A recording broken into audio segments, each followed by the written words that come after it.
Hello, good afternoon friends. কেমন আছো সবাই? আশা করি প্রত্যেককে ভালো আছো, আর তোমাদের আশীর্বাদে আমরাও ভালো আছি। তো আমার এই ভিডিওটা আজকে কিছু ঘুরতে যাওয়ার মুহূর্ত নিয়ে।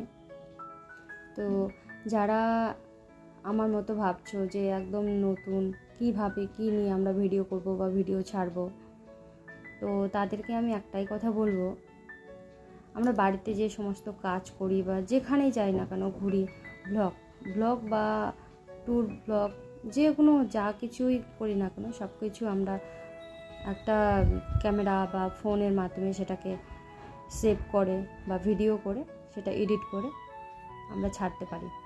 প্রত্যেকেই এই কাজটা আমরা পারবো।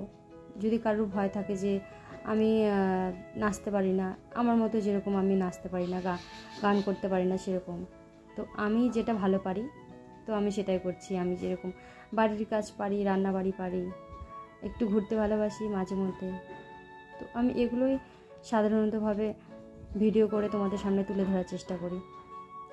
তো যারা নতুন, একদম নতুন আমার মতো, যে ভাবছো যে না করব, পেজ খুলবো বা প্রোফাইল খুলবো, ভিডিও ছাড়বো, কী নিয়ে ছাড়বো, নাচ গান তো জানি না, তো তাদেরকে আমি একটাই কথা বলবো যে তোমরাও আমার মতো এগিয়ে যেতে পারো।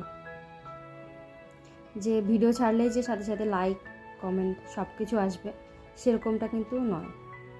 কারণ ধৈর্য থাকতে হবে। যে কোনো কাজ তুমি করবে, ধৈর্য না থাকলে কিন্তু হবে না। একদিনে আমি একটা ভিডিও বা রিলস আপলোড করে দিলাম, আর পরের দিনে আমার 1000, 3000, 4000 লাখ ফলোয়ার্স হবে বা রিচ পড়বে বা এঙ্গেজমেন্ট পড়বে, সেরকমটা কিন্তু নয়। হয়তো হবে, ধীরে ধীরে হবে। যাদের এই প্ল্যাটফর্মে ধৈর্য শক্তিটা আছে তারাই এখানে টিকতে পারবে, নাহলে কিন্তু একদম মানসিকতা, মনোবল সব কিছু ভেঙে যাবে।